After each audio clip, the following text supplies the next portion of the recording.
Shalom et bienvenue pour cette nouvelle vidéo. Aujourd'hui, nouvelle vidéo qui s'intitule Paul de Tarse a voulu détruire et anéantir les premières alliances de Dieu. Alors, nombreux sont les chrétiens adeptes de Paul de Tarse qui déclarent que lorsque nous devons lire la Bible, nous devons commencer directement par le Nouveau Testament. Donc, on voit qu'il y a un problème avec les premières alliances que eux-mêmes appellent Ancien Testament. À vrai dire, le terme Ancien Testament provient de Paul lui-même. Et dans cette vidéo, je vais vous le prouver que c'est Paul qui a introduit ce terme dans la foi chrétienne. Dans cette vidéo, je vais vous faire montrer quelles étaient les intentions de Paul de Tarse. À vrai dire, si nous devons résumer les intentions de Paul de Tarse en une seule phrase, la phrase serait « Paul de Tarse a voulu détruire et anéantir les premières alliances de Dieu », d'où le titre de ma vidéo. Bien, sans plus tarder, je vous laisse découvrir tout cela et j'espère que cette vidéo vous aidera à voir plus clair sur les véritables intentions de Paul de Tarse et vous aidera également à avoir des réponses à vos questions. Bien, pour commencer, nous voyons que Paul déclare que la circoncision et l'incirconcision n'est rien, Galates chapitre 6, verset 15. Que le Christ ne servira plus à rien à ceux qui veulent être circoncis, Galates chapitre 5, verset 2. Et que pour lui, les véritables juifs sont les circoncis de cœur uniquement. Ce qui est assez rigolo, c'est que la quasi-totalité des adeptes de Paul de Tarse déclarent la même chose que Paul, que les véritables juifs sont uniquement les circoncis de cœur. Alors, si les véritables juifs sont les circoncis de cœur uniquement comme Paul le dit, pourquoi l'Éternel a dit dans Ézéchiel chapitre 44 verset 9 qu'aucun incirconcis de chair et de cœur n'entreront dans son sanctuaire, donc dans son royaume. L'Éternel a bien dit qu'aucun incirconcis de chair et de cœur n'entreront dans son sanctuaire. Il n'a pas dit qu'aucun incirconcis de cœur n'entreront dans son sanctuaire. Donc là, l'Éternel a bien dit les incirconcis de chair et de cœur n'entreront pas dans son royaume. L'Éternel veut que son peuple soit circoncis de chair et de cœur et pas uniquement de cœur. Alors, il faut savoir une chose, c'est que Paul a dit que le Christ ne servira plus à rien à ceux qui veulent être circoncis. Alors, pourquoi Yeshua fut circoncis à sa naissance ? Voilà.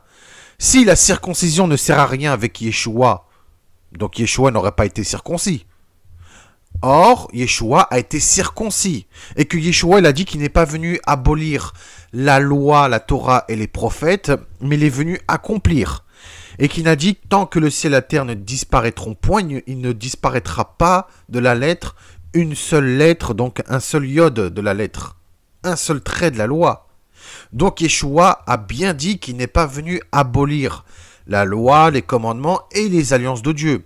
Puisque même Yeshua il a dit que la circoncision est une alliance avec les patriarches. Yeshua n'a jamais dit de sa vie, vous ne serez plus circoncis. Ça c'est uniquement Paul qui a dit. En plus l'Éternel s'est plaint dans Ézéchiel chapitre 44 verset 7 que des incirconcis de chair et de cœur ont profané son sanctuaire et rompu ses alliances et qui ont fait le service de l'Éternel. Alors ce qui est assez marrant, c'est que Paul, visiblement, a fait cette même erreur en introduisant des païens polythéistes incirconcis dans le temple et a profané le temple, comme est écrit dans Actes chapitre 21, verset 28. En plus de cela, c'est qu'il a prêché contre la circoncision. Il a prêché aux Juifs et aux païens de ne plus circoncire les enfants, de ne plus observer les lois de l'Éternel, etc., de ne plus être dans les alliances de l'Éternel, ce que Jacques a reproché à Paul d'avoir fait ce péché grave, comme est écrit dans Actes chapitre 21, versets 20 à 21. En plus de cela, c'est que lui-même, Paul, déclare que les commandements de Dieu sont des fables judaïques, et enseigne à ses adeptes de ne pas suivre les commandements, comme est écrit dans Tite, chapitre 1, verset 14. Et que tout est pur pour ceux qui sont purs, mais rien n'est pur pour ceux qui sont souillés et incrédules, leur intelligence et leur conscience sont souillées, comme lui-même le déclare dans Tite, chapitre 1, verset 15, soit au verset suivant. Donc, si l'Éternel a dit dans sa loi de ne pas toucher de la chair d'un animal impur, comme le porc par exemple, et que c'est une abomination, comme est écrit dans Lévitique chapitre 11, verset 11, ou bien que vous avez quelque chose d'impur comme de la défécation, de l'urine, du vomi ou même du sang qui est souillé, hein, c'est de la souillure, eh bien, pour Paul, vous serez des incrédules souillés, abominables, rebelles et incapables d'aucune bonne œuvre, puisque vous avez considéré ces choses comme impures et souillées, comme lui-même le déclare dans Tite chapitre 1, verset 16, soit au verset suivant. Donc, si vous voulez observer les commandements de Dieu en ne pas touchant de la viande impure et souillée, puisque c'est une abomination, et que vous considérez quelque chose comme impur, comme par exemple de la défécation, de l'urine, du vomi, du sang ou quoi que ce soit, eh bien pour Paul, vous serez des incrédules souillés, abominables, rebelles et incapables d'aucune bonne œuvre. Paul a été la seule personne qui a prêché que les premières alliances sont anciennes et abolies. Car ni les prophètes, ni Yeshua et ses disciples n'ont prêché une telle chose. Ils n'ont pas prêché que les premières alliances sont anciennes et abolies. D'ailleurs, c'est de Paul que provient le terme Ancien Testament, puisqu'il a déclaré que les personnes reçoivent un voile lorsqu'ils lisent l'Ancien Testament. 2 Corinthiens chapitre 3, verset 14. Après avoir fait de nombreuses recherches dans la Nouvelle Alliance, il y a juste un seul endroit où le terme Ancien Testament apparaît, et tout naturellement dans l'une des lettres de Paul de Tarse. Donc, le terme, comme je vous l'ai dit, Ancien Testament, apparaît dans l'une des lettres de Paul de Tarse et non dans les évangiles ou dans les écrits des disciples de Yeshua. Donc, c'est bien Paul de Tarse qui a donné ce titre Ancien Testament. Bien évidemment, les adeptes de Paul de Tarse ont repris les enseignements de Paul et ils ont dit, puisque Paul a dit que ce sont des anciennes alliances et abolies, maintenant c'est plus première alliance, c'est Ancien Testament. Or, ni Yeshua ni les disciples ont dit que les premières alliances sont abolies. Au contraire, on parle plutôt de première alliance rétablie ou même de première alliance renouvelée. C'est-à-dire que les premières alliances ont été rachetées par le sacrifice de Yeshua. Maintenant, elles sont rachetées, elles vivent à travers le sacrifice de Yeshua. Elles ont été perfectionnées par le sacrifice de Yeshua et donc par la nouvelle alliance. Même pour vous dire que les disciples savaient très bien qu'il y aura une continuité éternelle à travers Yeshua. Puisque les disciples savaient très bien que Yeshua n'était pas venu abolir la loi et les prophètes, mais est venu accomplir. Et que il y aura tout simplement une continuité, donc des alliances renouvelées et rachetées par le sacrifice de Yeshua et par la nouvelle alliance. Alors, si les premières alliances sont vieilles et abolies, comme Paul le dit, ça veut dire que le sacrifice de Yeshua est aboli, puisque il y a une promesse du sacrifice de Yeshua dans les premières alliances. Il y a une promesse d'une nouvelle alliance qui a été écrite dans Jérémie chapitre 31, verset 31, donc dans les premières alliances. Il y a des promesses, des prophéties sur Yeshua dans les premières alliances. Donc si les premières alliances sont abolies, ça veut dire que les prophéties de Yeshua, son sacrifice, la nouvelle alliance serait donc abolie alors? Eh bien, non. Puisque là, on parle de alliance renouvelée. Donc, il y a une continuité. Il n'y a pas une fin des premières alliances, mais il y a une continuité à travers le sacrifice de Yeshua et à travers la nouvelle alliance. D'ailleurs, Paul, pour vous dire que Paul se considérait même comme plus grand que Moïse. Et oui, puisqu'il déclare dans 2 Corinthiens chapitre 3 versets 12 à 14 qu'il y a cette espérance qu'il use d'une très grande liberté, pas comme Moïse qui mettait un voile sur son visage pour que les fils d'Israël ne fixent pas les regards sur la fin de ce qui était passager, et que ils sont devenus durs d'entendement et qu'il y avait un voile qui demeura sur eux, quoi, tout simplement. Donc, pour lui, Paul, étant donné que le Christ a aboli toute chose, eh ben, un voile a été enlevé. Il n'est pas comme Moïse qui use d'une très grande liberté, puisque Paul déclare qu'il use d'une très grande liberté, contrairement à Moïse, qui était pour lui enfermé dans dans l'Ancien Testament, comme lui-même le dit, hein. Et donc il se considère comme plus grand que Moïse, hein, puisqu'il dit qu'il a reçu une très grande liberté, contrairement à Moïse. D'ailleurs, lui-même, il déclare que les anciennes alliances ont vieilli et sont prêtes à disparaître grâce à la nouvelle alliance. Hébreux chapitre 8, verset 13. Or, Yeshua a bien dit qu'il n'est pas venu abolir la loi et les prophètes et qu'ils sont toujours valables tant que le ciel et la terre ne disparaîtront point. Matthieu chapitre 5, verset 17 à 18. Et qu'il est plus facile que le ciel et la terre passent qu'il ne l'est qu'un seul trait de la lettre de la loi vienne à tomber. Luc chapitre 16, verset 17. Si la loi et les commandements sont abolis, comment Paul peut-il expliquer que Dieu met dans le cœur des Juifs et des chrétiens l'observation de la loi et des commandements et que eux-mêmes reviennent aux sources? Et oui, puisqu'il y a de nombreux Juifs et chrétiens reviennent aux sources, c'est-à-dire à la loi, aux commandements de Dieu, à ses commandements et à ses alliances. La prophétie d'Ézéchiel a été accomplie puisque Dieu donnera un cœur et un esprit nouveau afin qu'ils observent ses ordonnances et ses lois et que nous serons son peuple et que le Seigneur sera notre Dieu. Ézéchiel chapitre 11 versets 19 à 20. Mais aussi que Dieu mettra sa loi au-dedans de nous et l'écrira dans notre cœur sous la nouvelle alliance. Il sera notre Dieu et nous son peuple. Jérémie chapitre 31 verset 31 à 33. Étant donné que Yeshua a donné la nouvelle alliance et qu'il y a beaucoup de chrétiens qui veulent observer la loi, les prophètes et les alliances de Dieu, c'est-à-dire la circoncision, cela prouve qu'il y a toujours une observation de la loi et des commandements, puisque les premières alliances ont été rachetées et renouvelées à travers le sacrifice et le rachat de Yeshua. Et n'oubliez pas que Yeshua disait que la parole de Dieu ne peut être détruite. Jean chapitre 10, verset 35. Donc, elle reste inchangée. Voilà. Donc, dans sa logique, les milliards de juifs et chrétiens et tous ceux qui lisent les premières alliances que lui-même appelle Ancien Testament ont donc un voile devant eux, puisqu'il en a fait une généralité. Il a mis tous dans le même sac en disant tous ceux qui lisent l'Ancien Testament reçoivent un voile devant eux et ils ne se lèvent pas. Même ceux qui croient au Seigneur Yeshua, même ceux qui ont mis leur foi en Yeshua alors, pour lui.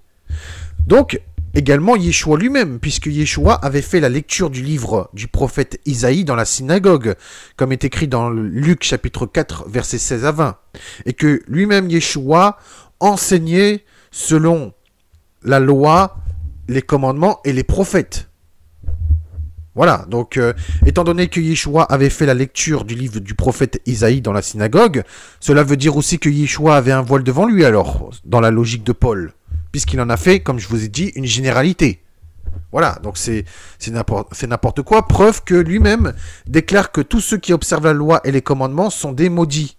Galates chapitre 3, verset 10, alors que dans une autre lettre qu'il avait fait, il avait dit que ce seront uniquement les observateurs de la loi qui seront justifiés. Comme est écrit dans Romains chapitre 2, verset 13. Donc, Paul condamne également tous ceux qui croient en sa doctrine, puisque même les adeptes de Paul lisent la Bible, notamment les premières alliances que eux-mêmes appellent Ancien Testament. Paul condamne également les sous la loi et les sans la loi à périr, Romains chapitre 2, verset 12, puisqu'il a dit « Ceux qui sont sans la loi périront en tant que sans la loi, et ceux qui sont sous la loi périront en tant que sous la loi. » Donc, qui seront sauvés alors? Pourtant, Yeshua disait que ceux qui observent les commandements auront la vie éternelle. Matthieu chapitre 19, verset 17. Donc, ils seront bénis et non maudits, comme Paul a dit.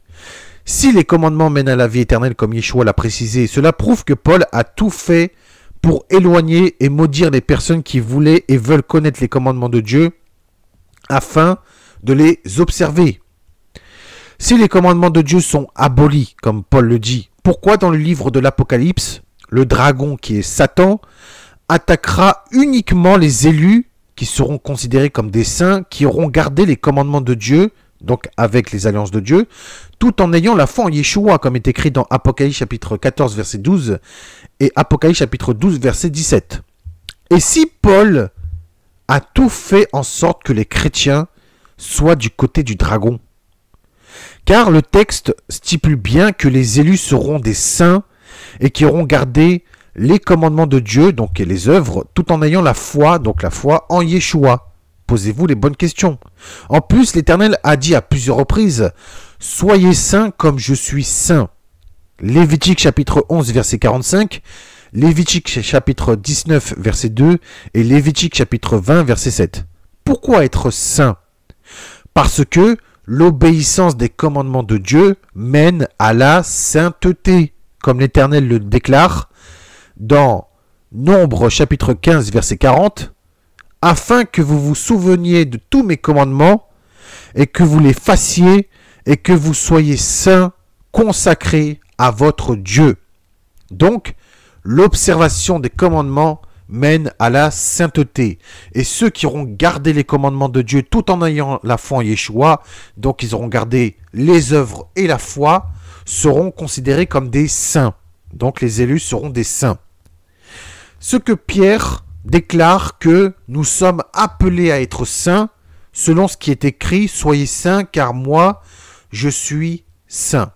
1 Pierre chapitre 1 verset 15 à 16. Donc Pierre n'a jamais parlé d'abolition de la loi et des alliances et des commandements.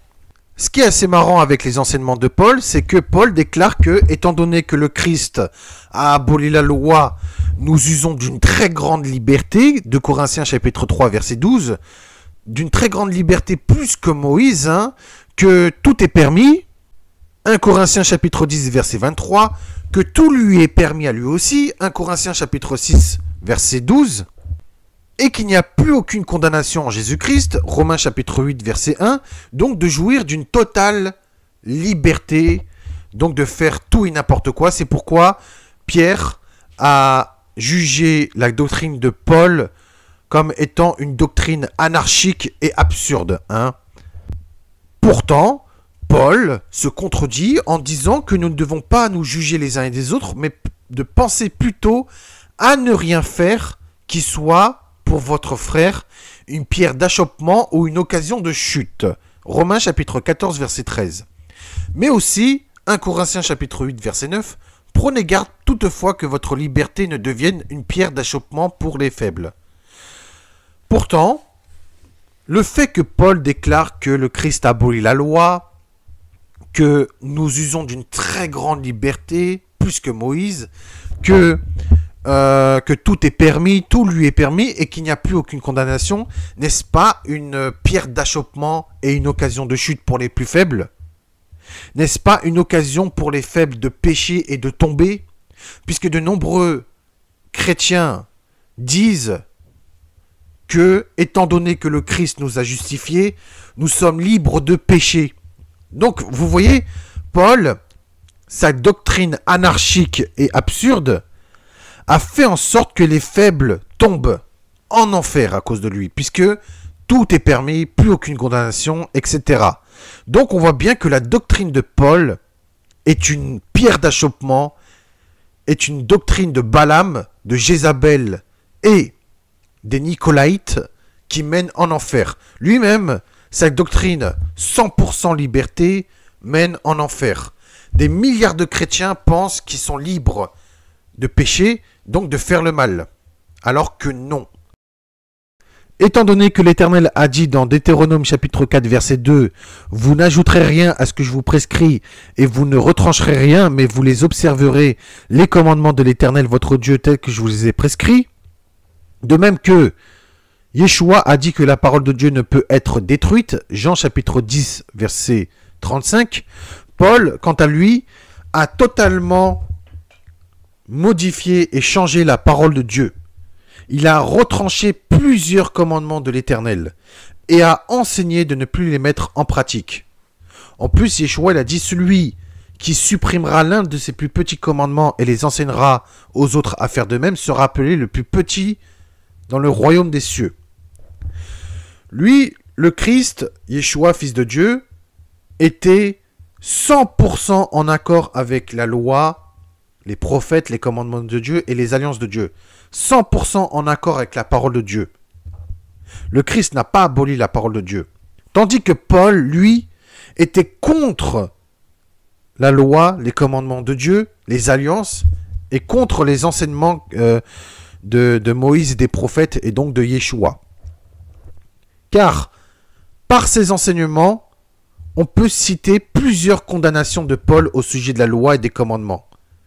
Nous voyons qu'il avait une certaine haine contre la loi de Dieu, au point de dire que le Christ a anéanti par sa chair la loi et les ordonnances, dans ses prescriptions, Éphésiens chapitre 2, verset 15, que le Christ est la fin de la loi, Romains chapitre 10, verset 4, alors que Yeshua il a dit qu'il n'est pas venu abolir mais accomplir, que Yeshua a effacé l'acte dont les ordonnances nous condamnaient et qui subsistait contre nous, et l'a détruit en le clouant à la croix, Colossiens chapitre 2, verset 14, que la loi rend le Christ vain, Galates chapitre 2, verset 21, que la circoncision rend le Christ vain, Galates chapitre 5, verset 2, que l'Ancien Testament met un voile sur ceux qui le lisent, donc il en a fait une généralité, 2 Corinthiens chapitre 3, verset 14, que les commandements de Dieu qui mènent à la vie sont un ministère de la mort inscrite sur la lettre et la pierre, 2 Corinthiens chapitre 3, verset 17, alors que Yeshua a dit si vous voulez entrer dans la vie éternelle, observez les commandements qui sont aussi inscrits dans la loi de Moïse, mais aussi dans les 10 commandements. Tu ne tueras point, tu ne voleras point, etc. Donc vous voyez, Yeshua a dit qu'en observant ces commandements nous mènent vers la vie éternelle, alors que Paul a dit que c'est un ministère de la mort inscrite sur la lettre et la pierre. Ensuite, que c'est un joug de servitude, Galates chapitre 5, verset 1, une loi de colère, Romains chapitre 4, verset 15, un ministère de condamnation, 2 Corinthiens chapitre 3, verset 9, une loi qui ne peut pas justifier, Galates chapitre 2, verset 16, une loi qui ne peut pas donner la vie, Galates chapitre 3, verset 21, écriture qui renferme le péché, Galates chapitre 3, verset 22, lettre qui a vieilli, Romains chapitre 7, verset 6, et enfin, alliance ancienne qui a vieilli et prête à disparaître. Hébreux chapitre 8, verset 13. Contrairement à Paul, Jacques, frère de Yeshua, et les autres disciples observaient toujours les commandements de Dieu, même après la résurrection et la montée aux cieux vivants de Yeshua. Donc ils observaient toujours les commandements de Dieu tout en ayant la foi en Yeshua. Même pour vous dire, ils continuèrent de fréquenter le temple, puisqu'il est écrit dans Actes chapitre 2, verset 46, ils étaient chaque jour tous ensemble assidus au temple, ils rompaient le pain dans les maisons et prenaient leur nourriture avec joie et simplicité de cœur. De même, Actes chapitre 3, verset 1, Pierre et Jean montaient ensemble au temple à l'heure de la prière, c'était la 9e heure. Donc, ils continuèrent de fréquenter le temple. Il n'est pas étonnant puisque Yeshua enseignait dans le temple. Il avait appelé le temple maison de prière. La maison de mon père est une maison de prière. Il avait chassé des marchands, etc. Eh bien, lui, Paul, incita les Juifs qui observaient la loi tout en ayant la foi en Yeshua de renoncer à la loi et aux commandements, mais également à renoncer à Moïse. Il enseigna de ne plus circoncire les enfants, Actes chapitre 21, versets 20 à 22, et il enseigne également que si une personne était circoncis, le Christ ne sera plus d'aucune utilité. Galates chapitre 5, verset 2, ce qui est totalement faux. Au contraire, celui qui veut être circoncis tout en ayant la foi en Yeshua, non seulement il aurait fait une grande mitzvah, mais il serait entré dans les alliances de Dieu. Car il faut savoir une chose, c'est que Dieu, l'Éternel, s'est plaint, comme je vous ai dit au début de vidéo, dans Ézéchiel chapitre 44, verset 7, que des incirconcis de chair et de cœur sont venus profaner son sanctuaire et ils ont rompu ses alliances et ils ont fait son service. À vrai dire, beaucoup de personnes veulent entrer dans le peuple de Dieu, ils veulent s'inimiser dans le peuple de Dieu sans passer par les alliances et les commandements de Dieu. C'est ça que l'Éternel a reproché. L'Éternel a reproché que de nombreux incirconcis sont venus, ils se sont inimisés dans le peuple de Dieu, ils ont voulu faire partie du peuple de Dieu sans entrer par les alliances de Dieu. Voilà. Donc en plus, Paul empêcha aussi les païens d'entrer dans les alliances de Dieu et d'observer les commandements de Dieu à travers Yeshua et donc d'être sauvés. Il faut savoir une chose, c'est qu'on accuse souvent les Juifs d'être des rebelles durs de cœur, Pourtant, les premiers chrétiens d'origine païen étaient des rebelles puisqu'ils ne voulaient pas être circoncis. Donc ils s'opposaient également à l'Esprit du Seigneur. Lui-même, Paul, n'est pas entré dans le royaume de Dieu et il empêche les autres avec ses enseignements qui veulent entrer d'y accéder. Matthieu chapitre 23, verset 13. Donc vous voyez, en plus de cela, c'est que Paul déclare que c'est uniquement par la foi que nous serons sauvés sans les œuvres. Romains chapitre 3, verset 28.